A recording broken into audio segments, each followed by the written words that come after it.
Hey, Ray Martin here for Church of the Ascension Family Life. Now, believe it or not, it is possible to have a disagreement with your spouse and come away feeling more in love with each other.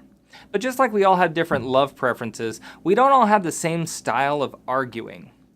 Now, in their book, Just Married, The Catholic Guide to Surviving the First 5 Years of Marriage, Dr. Greg and Lisa Popcak identify ways that we can get through these heated moments so that you both come away feeling like you've solved a problem together, rather than torn each other down or just let it blow over in hopes that it won't come back.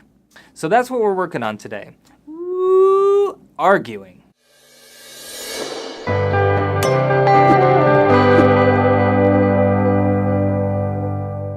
Oh man, I grew up in a family and a household where arguing and fighting was like the norm, and every holiday or big gathering just ended in this big knockdown, drag-out fight. People are slamming the doors in their cars, they're screeching away.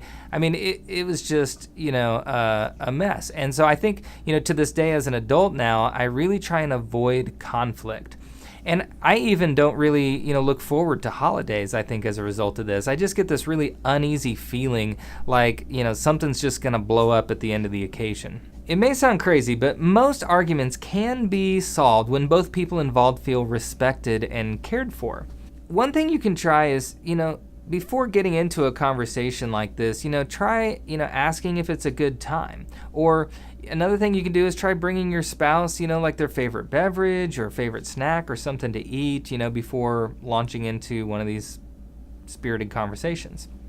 One of the most important things to do is to identify the real problem. Now, I'll give you an example. Recently, my wife Brandy was on the Christ Renews His Parish weekend retreat, and I was so, encouraging of her to do this. And, I was with the kids all weekend and maintained the house and everything, and everything went great. But immediately following that, we had an evening where there were a bunch of activities for kids.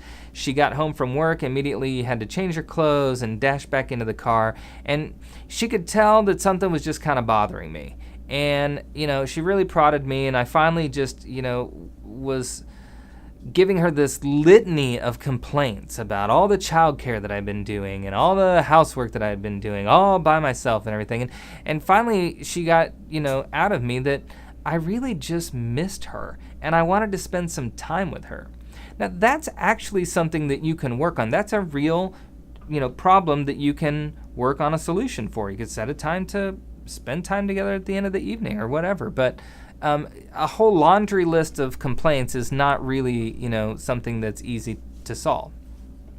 So the next steps are, praying about the real problem and coming up with a solution. But like I said, you can't really do that if you haven't identified the actual issue from a calm and rational perspective. So it's totally okay to take breaks, but you need to make sure that you go back and resolve the situation. I mean, rarely is anything solved through, yelling, but you don't want to just, fail to come back and actually address the situation. Now, this leads me to what the Popcaks refer to as the 4 horsemen of communication collapse in marriage.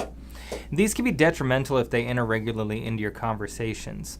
The first one is criticism, and this is where a complaint turns personal. And I mentioned, complaining before is kind of a negative, but complaints can be done in the right way and be constructive to your conversation. But when they become personal and they're criticisms, they're no longer productive. The second one is defensiveness, and this is where you immediately, redirect the attention back at the other person, and that is not helpful or productive. The third one is contempt, and contempt, these are comments where you're tearing down the other person to make them feel small, or you're belittling them. And then the last one is one that I'm guilty of, and this is where one just, shuts down or stops participating in the conversation. And I am so averse to conflict that my body literally powers down. Like I've almost fallen asleep in the middle of an argument before. I get tired and I'm like, but a person who's stonewalling can shut down, or they can just refuse to participate in the conversation, and it's not helpful. Now, I've included a link to a list of tips to try the next time that you get into a disagreement or have a problem to solve, and you can go back and try to use some of these techniques to solve the problem together. It's worth a try. Most couples don't like to talk about conflict, but it's a reality in any relationship.